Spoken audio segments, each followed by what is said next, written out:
Saludos amigos de Edu Noticias y bienvenidos a un nuevo programa hoy desde el Ministerio de Educación Pública con el señor viceministro Leonardo Sánchez. Don Leonardo, ¿cómo se encuentra? Muy bien, un placer estar acá en su programa, ya luego de varios intentos de acomodar agenda, Claro. Pero siempre hablar de temas de educación es muy importante, un tema que nos apasiona y muchas gracias por la invitación. Bueno, gracias a usted por recibirnos aquí en su despacho y pues agradecerle a Multizonas Televisión que nos da este espacio de Noticias CR, Multizonas, que es el canal educativo y cultural de Occidente. Vamos a iniciar el programa del día de hoy, que vamos a estar hablando de economía, educación, economía, en una tercera parte. Ahorita voy a referirme al respecto, pero vamos a empezar con el titular de la semana, que ya lo tenemos en pantalla. El titular de la semana viene de la web del maestro.com y nos dice: amar nos educa. Esta frase tan hermosa es del biólogo chileno Humberto Maturana, quien habla de rescatar las emociones dentro de una deriva cultural. Amar es una emoción, nos dice, que sostiene y funda lo humano. Don Leonardo, siempre le pedimos al invitado que se refiere al titular de la semana, escogemos siempre titulares que tengan que ver con educación. ¿Qué opinión le merece esta frase? Bueno, concuerdo totalmente con el autor.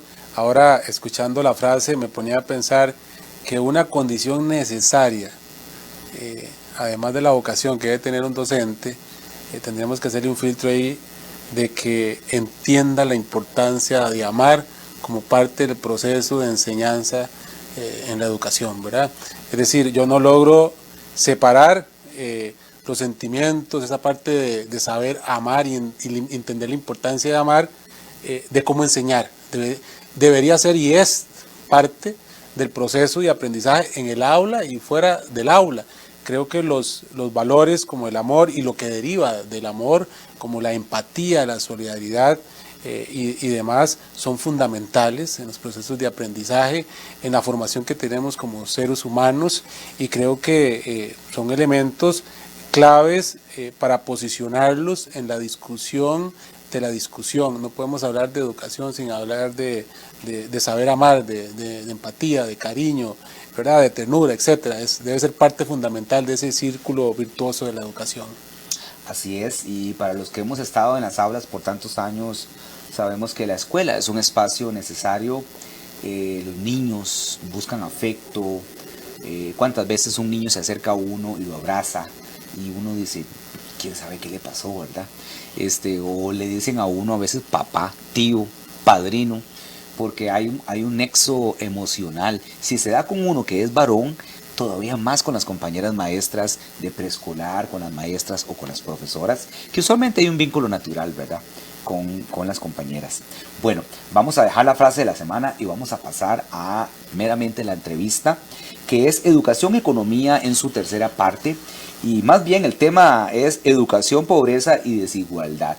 Ya conversamos en 2 programas con un conocido suyo, don Rafael Arias de la Universidad Nacional. Le enviamos un saludo a la distancia, quien gentilmente nos atendió en su casa de habitación. Hicimos 2 programas sobre diferentes estudios, pero también sobre este libro de publicación de ustedes, que creo que por acá lo tenemos, Educación, Pobreza y Desigualdad en Costa Rica. Yo creo que es un libro que se debería de analizar en todas las carreras de educación. A veces no modificamos las mallas curriculares en las universidades y yo creo que hay que actualizar a veces un poquito para entender todas las dimensiones de la pobreza, pero las dimensiones y los estratos que tiene la educación, ¿verdad?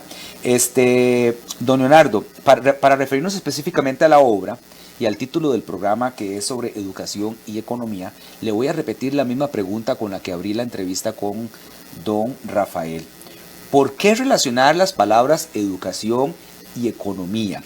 Porque a veces cuando hablamos en educación, yo como educador, pues yo me estoy imaginando una maestra que está ayudando a organizar el bingo en la escuela, que está con el marcador ahí anotando, la profesora que está en el colegio corriendo con sus cositas para dar su clase de biología o de inglés, y a veces uno no está pensando en la economía del país, uno está pensando en la necesidad inmediata que tiene mi centro educativo, mi alumno que está deprimido o esta comunidad que se ha vuelto también un poco violenta. ¿Por qué relacionar estas dos palabras? Bueno, antes de responder la pregunta, quisiera mandarle también un gran saludo a mi colega y maestro en este camino de aprendizaje que es la vida, ¿verdad? A don Rafael Arias, una excelente persona, un excelente profesional que le ha dado mucho al país en temas de economía, temas sociales y demás. Bueno, yo quisiera aprovechar el espacio porque creo que es importante posicionar en la ciudadanía en general un concepto que muchas veces se simplifica o se distorsiona, como lo es el concepto de economía. A veces la gente cuando habla de economía se le viene a la cabeza dinero, inflación, Producto Interno Bruto, comercio internacional, esos son conceptos. Y es importante entender, para poder relacionar economía con educación, que la economía es una ciencia social. Y la ciencia social, como todas, estudian el comportamiento del ser humano, ¿verdad? Pero a diferencia de la psicología o la sociología, la educación estudia algo muy particular y es cómo las personas toman decisiones. Y cualquiera podría decir, pero oye, ¿qué tiene eso de complejo? No, es que tomar decisiones es muy complicado. Todos los días nos enfrentamos a tomar decisiones y esas decisiones están en función de cuánta información yo tengo, de cuántos recursos yo tengo, de dónde trabajo y de un tema muy importante, la educación que yo tengo.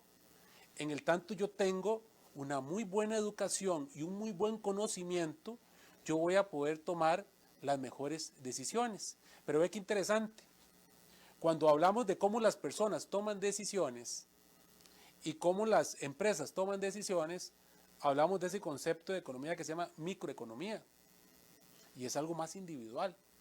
Pero ya cuando se mete el gobierno, ¿verdad? A tratar de regular los mercados y demás, y se meten otras instituciones del Estado, ya hablamos ahí de macroeconomía, ¿verdad? Ya a nivel macro. Y cuando los países toman decisiones, ya hablamos de economía internacional. Pero vea que todo, desde nivel micro hasta nivel macro, está intrínsecamente ligado con el tema de la educación, porque yo tomaré mis mejores decisiones en el tanto esté mejor educado y tenga mejor información. Y la información nos llega por todo lado, pero poder discernir en cuál es la mejor información e interpretarla de manera correcta pasa por tener yo una buena formación desde preescolar, primaria, secundaria y la universidad. No todo el mundo, lamentablemente, que pasa por todo ese camino de la educación hasta la universidad, cuando se topa con una cantidad importante de información, sabe cómo asimilarla, sabe cómo procesarla, etc. Por eso es que yo siempre hablo de que la economía y la educación son dos hermanos. Yo necesito educación para poder tomar buenas decisiones. Y ya qué tan importante es que hoy en día los países dependan de qué buenas decisiones se toman en el día a día en aspectos de impuestos, en aspectos de ingresos, en aspectos fiscales. Y esas buenas decisiones se van a tomar en función de qué tan educado esté la población y qué tan educados están las personas que llegan al poder. Entonces, ahí digamos que quiero dar una pincelada de esa relación intrínseca entre educación y economía. Bueno, me queda muy claro y aquí anoté esta frase que usted mencionó, la educación que yo tengo, digamos como un epicentro, ¿verdad? De todo el alcance que puedo obtener como ser humano con base en la educación que tengo, es decir, el nivel educativo al que logro alcanzar, accesar, que evidentemente, y también según datos que luego veremos, pues a mayor nivel de escolaridad, mayor será mi plenitud como ser humano, y como también nos explicó el especialista y doctor en economía, doctor Rafael Arias. Ustedes señalan en este estudio una serie de necesidades por satisfacer, ¿verdad? Nos hablan de necesidades como el albergue, la higiene, el saber, el conocimiento, ¿verdad? Y el consumo de las personas. Nos hablan de estas dimensiones, estas necesidades satisfechas o insatisfechas. El estudio revela que al terminar la escuela, la secundaria y llegar hasta la educación superior, reduce esta insatisfacción. Es volviendo al tema de la pregunta 1, ¿verdad? En pocas palabras, a mayor nivel de educación del ciudadano, de la persona, pues mayor será su satisfacción de sus necesidades. Mencionábamos en la entrevista anterior también lo que Amartya Sen denomina, este economista hindú, como una mayor plenitud de sus capacidades, de sus competencias, es decir, ser un ser humano pleno. Me gustaría que se refiere a este tema ya desde su perspectiva, no tal vez tanto como autor del libro, pero ya como viceministro, que puede ver y palpar el país y las diferentes regiones donde hay pobreza, hay necesidad, no hubo inversión. ¿Cómo percibe ahora, este tiempo después de estar en esta silla del ministerio, esta realidad de estos datos? Sí, primero tal vez aclarar que en el ámbito de la investigación económica y social para determinar el bienestar de las personas, existen muchas corrientes y metodologías para poder medir eso. Una forma tal vez simplificada que utilizamos los economistas es decir, bueno, si una persona gana tanto ingreso, eso lo correlaciono con cierto nivel de vida. En el caso, por ejemplo, de este economista tan famoso como es Amartya Sen, él dice, bueno, deberíamos hacer un enfoque no tan simplista y sino abordar diferentes dimensiones que nosotros nos enfrentamos en la vida que afectan nuestro bienestar, como vos bien lo indicabas, la educación, la salud, el consumo, ¿verdad? Y la vivienda donde vivimos. Son aspectos fundamentales que si yo logro identificarlos, cuantificarlos, clasificarlos, yo puedo determinar qué tan bien o qué tan mal estás en términos de bienestar. Y no solo un tema de ingresos, que está implícito acá a través del consumo. Entonces nos dimos a la tarea de poder ver, bueno, hacer una fotografía con los datos censales de cómo está la población y ver el perfil de esa población en términos de educación. Y hacernos la pregunta, ¿qué pasaría si estas personas logran escalar en su nivel educativo? ¿En qué porcentaje podrían reducir esas carencias, esas falencias de acceso a estas necesidades básicas que tiene la población? Y ahí fue donde hicimos el ejercicio y pudimos efectivamente correlacionar que a mayor nivel educativo es menor las falencias que tengo de estas necesidades básicas insatisfechas. Pero adicionalmente hemos ahondado en otro tema que es fundamental, que es si este comportamiento se da de forma igual en todo el país. Y la respuesta es no.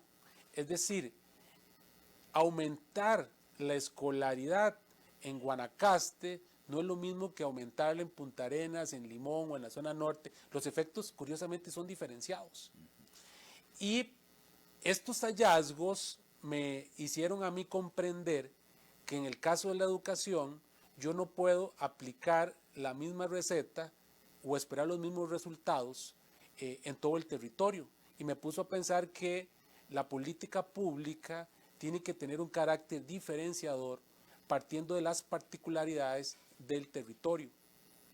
Y conociendo que la educación a través de este estudio tiene un impacto tan importante en la parte social de nuestra población, es que mucha de la política pública en educación que estamos haciendo va dirigida precisamente a entender qué es lo que hace que en algunas partes del territorio exista mayor o menor éxito escolar, para tratar de diferenciar el abordaje que se le hace en el entendido de que está en nuestras manos, en la política pública, poder a través de la educación hacer un cambio fundamental en las condiciones de bienestar de las personas. Creo que no solo en educación, sino en general en la política pública, entender que mejorar las condiciones de vida de las personas pasa por la educación, pero entender que la realidad de todas estas personas en las diferentes provincias es diferente y que por tanto necesita un abordaje diferente, es fundamental para poder decir que la política pública alcance eficiencia y eficacia. Porque muchas veces la gente se queja, y con toda razón, porque pagan impuestos, que cómo se invierte tanto en salud, en educación, para erradicar la pobreza, pero los resultados que se ven son pocos. Bueno, parte de eso es algo que encontramos en este estudio, y es que yo tengo que focalizar la política pública y ponderarla por las particularidades del territorio, ¿verdad? Entonces, es un tema que derivado de este estudio lo puedo llevar a la práctica hoy en día como viceministro, pero que también converso con otros ministerios para decirles, tomemos en cuenta las particularidades para hacer una política pública más efectiva, más eficaz. Bueno, me tomo de sus palabras esta frase del carácter diferenciador, y usted claramente le explica a las maestras y educadores que nos están viendo, no solamente en Costa Rica, sino en otros puntos de Latinoamérica, y los saludamos y les agradecemos por reportar su sintonía. Les recordamos que estamos con el viceministro de Educación aquí en Costa Rica, señor Leonardo Sánchez. Don Leonardo, casualmente este tema que usted nos está mencionando del carácter diferenciador de las regiones. En este estudio se habla que Montes de Oca es el municipio con menor desigualdad, pero lo que ya hemos escuchado múltiples veces en otros estudios, como los de Estado de la Nación, en los censos, en datos del INEC, las regiones Chorotega y Brunca agrupan los 15 cantones con la mayor desigualdad del país. ¿Cómo leer esto desde el viceministerio? ¿Por qué estas regiones, si cada estudio que sale cada año, cada 2 años, nos salen los mismos cantones, las mismas regiones que necesitan inversión social, que necesitan apoyo, por qué como Estado o como Ministerio de Educación, no sé, hemos abandonado estas regiones en el país? Tal vez aquí, para hacer una aclaración de términos conceptuales, yo creo que lo que debemos avanzar es hacia abordar el tema de la equidad y la justicia y no solo la desigualdad. Porque cuando uno estudiaba estos temas en economía, recuerdo un profesor que nos decía que yo puedo tener una sociedad, y de hecho en Costa Rica hay cantones que son muy homogéneos en pobreza, es decir, son totalmente pobres, pero entonces en el índice de Gini que mide la desigualdad sale con una desigualdad bajísima, pero todos son pobres. Yo creo que uno debería aspirar a que la desigualdad sea baja, pero porque tienen muy buenas condiciones de vida. Y eso pasa por hacer política dirigida hacia la equidad, hacia la justicia. Y eso es dar acceso a todos en función de sus particularidades y condiciones, y no asumir que todo el mundo es igual. ¿Verdad? Que ahí yo creo que por ahí va la clave. Ahora, ¿por qué es que cantones como Guanacaste, que uno pudiera decir que son cantones que por lo menos en el modelo económico de turismo son tan pujantes, y uno ve esas grandes construcciones hoteleras y demás, también coincide con un modelo de desigualdad? Y eso tiene que ver también muchísimo con la educación. Yo creo que estas son zonas que tienen un perfil muy particular, y uno de esos es que tenemos como dos colas: población que terminó la universidad y se logró colocar en los mejores puestos que ofrece el mercado en Guanacaste, o lamentablemente se vinieron al Valle Central, la única forma de conseguir empleo, y un grupo de población que no logró terminar la secundaria. Y ese grupo de población que no logró terminar la secundaria y la primaria no han encontrado en el modelo económico de Guanacaste una opción para incorporarse al mercado laboral, o al menos una opción formal que le genere ingresos lo suficientemente altos para sacarlo de la pobreza. Pero entonces, como yo tengo un grupo de población importante con un perfil de educación que no ha terminado el bachillerato en términos absolutos muy grande, trabajando informalmente o formalmente en empleos no tan calificados, o no trabajando del todo, o una población que no estudia ni trabaja, y otro grupo más pequeño en los mejores puestos ejecutivos, de tecnología, de ingeniería, etcétera. Entonces yo tengo dos poblaciones, como hablamos en estadística, con dos colas: una cola con altos ingresos y una cola con bajos ingresos, que cuando aplico el indicador de Gini me da una desigualdad altísima. Y esto se replica en otras zonas del país, en otros cantones, pero especialmente en Guanacaste, ¿verdad? Tenemos otras zonas, por ejemplo la zona sur, la zona norte, o algunas zonas de Limón, donde la población homogéneamente trabaja más, por ejemplo en agricultura, u otras zonas que tal vez no le generen, otras áreas que tal vez no le generen tantos ingresos, y eso hace que el índice de Gini no sea tan alto, sea más bajo, pero en realidad hay otra realidad inmersa ahí, que es que todo el mundo, o una gran proporción, son muy iguales, pero iguales en condición de pobreza. Y eso tampoco es lo que queremos buscar, ¿verdad? Claro. Lo que queremos es que estas personas tengan mayores ingresos a través de tener mejores trabajos, y que yo pueda decir, bueno, el índice de Gini disminuye, pero porque todos han aumentado sus ingresos. Entonces, eso es un hallazgo muy importante del estudio, y es que nos ayudó a determinar qué perfil es el que hace que un cantón tenga más desigualdad que otro. Entonces ahí nosotros identificamos que, por ejemplo, cantones que se asocian con mayor desigualdad son cantones que tienen un nivel de educación por debajo de 9º año, y ni hablar de bachillerato que no lo tienen, hasta asociado más a actividades agrícolas, que de nuevo la actividad agrícola no tiene por qué estigmatizarse ni decirse que es una actividad que genere menores ingresos, pero entonces para que no sea así tenemos que mecanizarla, agregarle tecnología, darle valor agregado, ¿verdad? Que es un esfuerzo que han hecho muchos cantones con muchas producciones como el café, con lo han diferenciado. La diferenciación aquí es un término clave y creo que la política pública ahí debería ir enfocado a cómo darle valor agregado a nuestra agricultura. Y entonces, por tanto, cómo educar a las personas, capacitarlas, darles las competencias para que salgan del colegio, hagan un curso técnico, vayan a la universidad y se coloquen, por ejemplo, en el sector agrícola, que es el potencial de muchos cantones, pero con un enfoque diferente, un enfoque en el cual le damos un valor agregado, no vendemos materia prima, sino que vendemos valor agregado y que se pueda exportar. Y hay muchos países que han sido exitosos en eso y donde la desigualdad ha disminuido en una actividad agrícola que ha sido, siento yo, como estigmatizada y hecha a un lado en comparación con otras actividades, ¿verdad?, que están surgiendo en el país. Sí, esto de cómo se relega la parte agrícola, lo vemos, pues los que somos del área de occidente del Valle Central, muchos de nosotros íbamos a los cafetales a coger café. Para nosotros era normal comprarnos nuestros cuadernos, nuestra mochilita. De hecho, yo tuve solo una. Toda la escuela llevé la misma mochilita. En cuarto grado se le rompió la prensita, le puse un cordón y yo con ese cordoncito la amarraba. Y bueno, aquí estoy. Soy un profesional exitoso, no necesité que me cambiaran el salveque o la mochila todos los años para ser un profesional con base en el trabajo. Y ahora vemos que los muchachos, no niños, porque antes ir uno de niño a coger café pues se veía como normal, ahora no tanto. Pero uno ve que a ellos les da vergüenza, ¿verdad? Ser asociados a una actividad que tenga que ver con el campo, pues como que les da pena, ¿verdad? Y como menciona usted, hace falta dar valor agregado para que no solamente los agricultores produzcan más, obtengan más por el trabajo que hacen, que es mucho, sino que además puedan heredar a otros miembros de la familia prácticas que vienen de generación en generación. Me gustó mucho el tema de la diferenciación que usted menciona. Y casualmente en relación a este tema, hay un dato también muy interesante, me llamó mucho la atención en el libro, que es sobre los cantones dormitorio. Eh, ustedes mencionan en la obra que los cantones dormitorio, bueno, para las personas que no lo ubican, son los cantones donde la gente sale en las mañanas, llenan los buses que van para San José, para Heredia, a trabajar y regresan en la noche.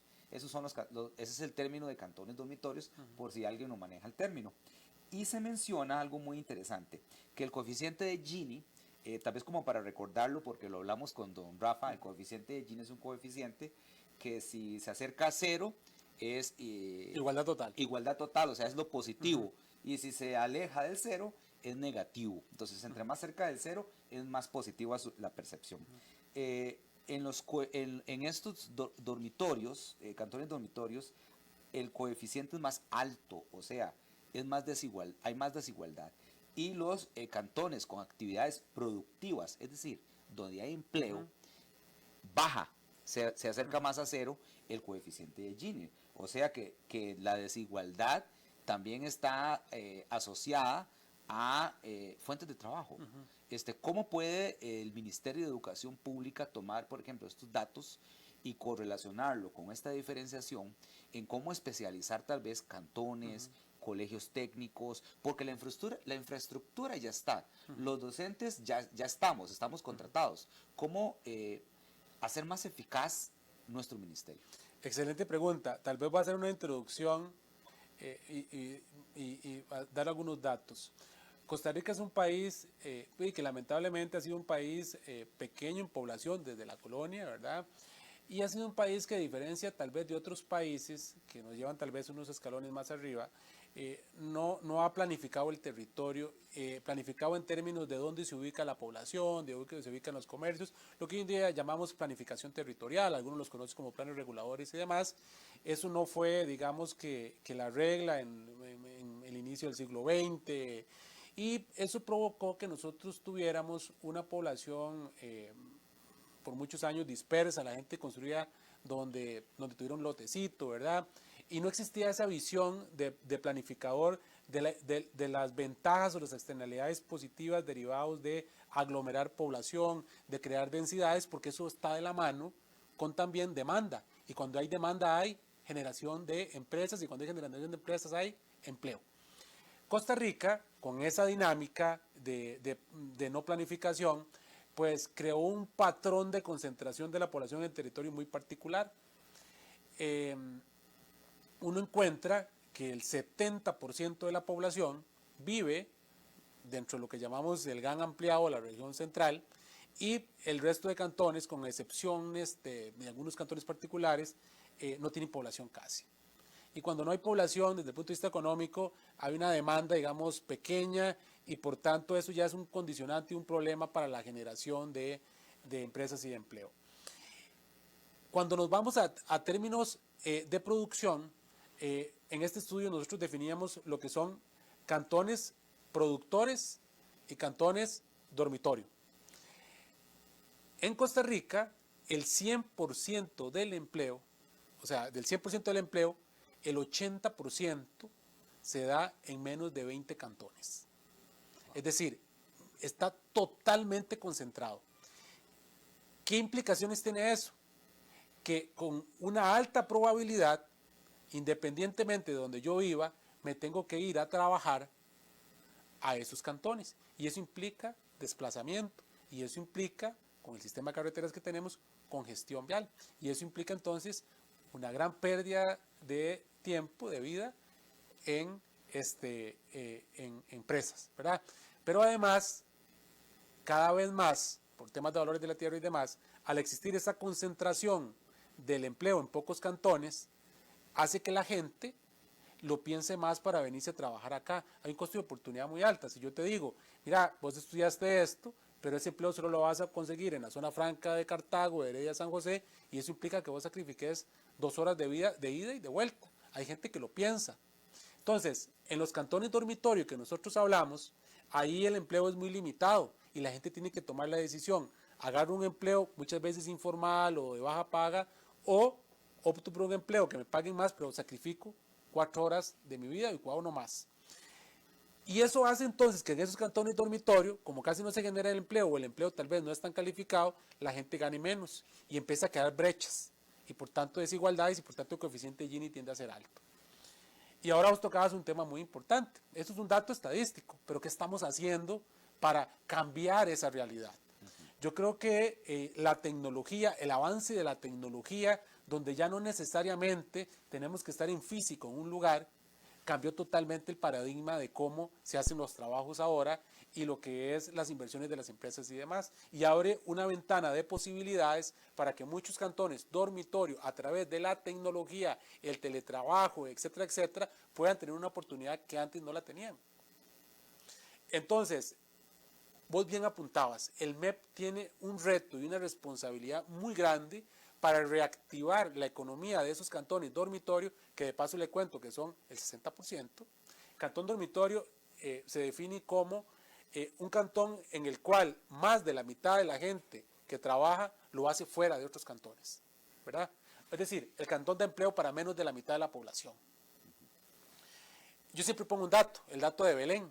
Belén tiene 4.000 personas de Belén que viven ahí, que están en el mercado laboral y trabajan ahí. Pero Belén además absorbe 16.000 empleos de otros cantones. Ese por definición es un cantón generador de empleo. Pero la mayoría de los otros cantones no le dan empleo ni a la mitad de sus habitantes. Entonces, el MEP tiene una responsabilidad muy importante. ¿Por qué? Porque si a través de los colegios técnicos, si a través de las otras modalidades de educación logramos generar las competencias y habilidades para que no solo sean emprendedores y crean sus empresas ahí, sino que aprovechemos el teletrabajo, las nuevas formas de hacer empleo a través de las nuevas tecnologías, estas personas tan siquiera tengan que salir de la casa y puedan remotamente tener trabajo con una empresa que está acá en sede central o una empresa en cualquier otro país.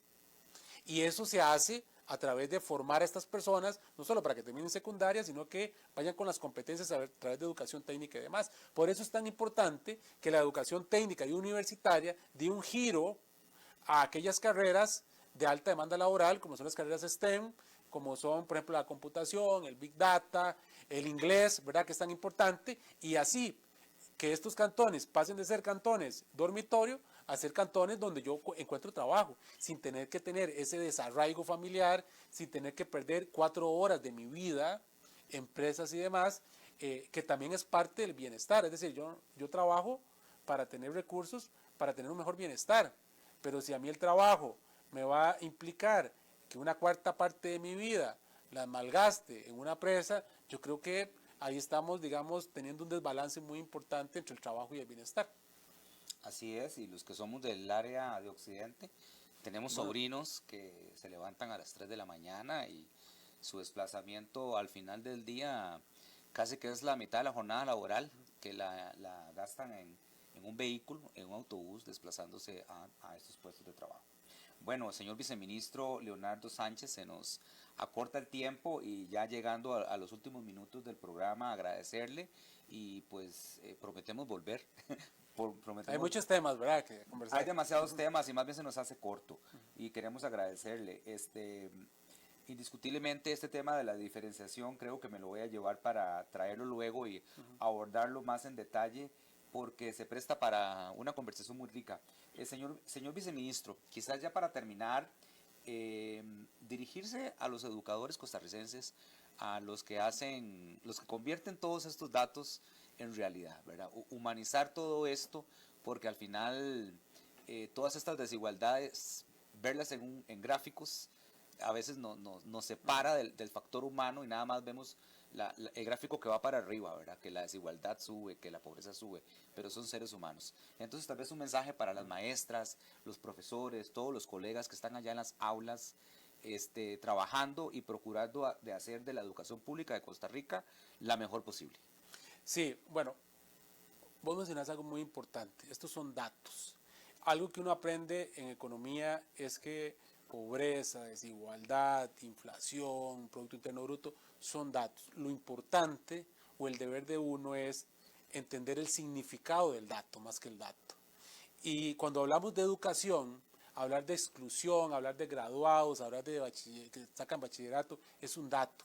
Pero lo que está detrás de eso, el significado del dato, lo que me lleva a mí es, por definición, a pensar en dos grandes actores, docentes y estudiantes, ¿verdad? Que es lo más importante. Claro. Yo creo que la razón de nosotros acá en estos puestos es generarle las condiciones y las herramientas a ese ejército de docentes que son, por definición, los que pueden hacer el cambio en el país y en el bienestar de las personas. No hay otros actores tan importantes como los educadores para generar el cambio social que el país necesita, que el país anhela, y es ahí en las aulas y es ahí a través de los docentes que podemos lograr eso. Por eso es tan importante estos espacios, porque el objetivo, la labor del viceministro y los directores acá en sede central es tratar de garantizar las condiciones a los docentes, porque son ellos los únicos que pueden hacer el cambio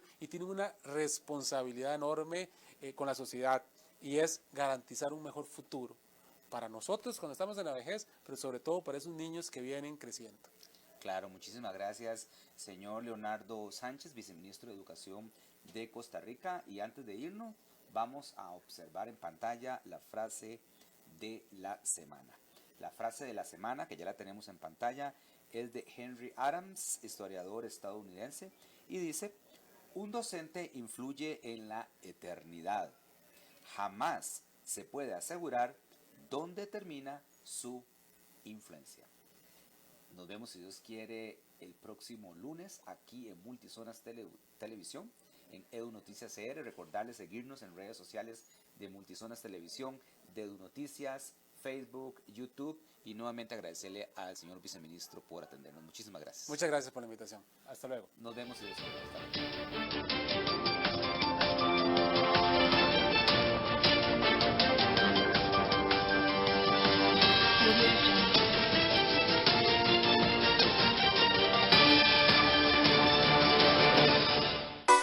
Desde La Cruz en la frontera norte hasta Puerto Jiménez en la zona sur.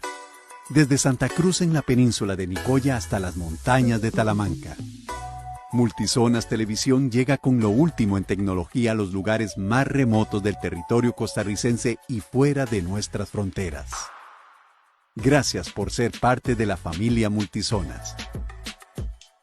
Multizonas Televisión, produciendo contenido real.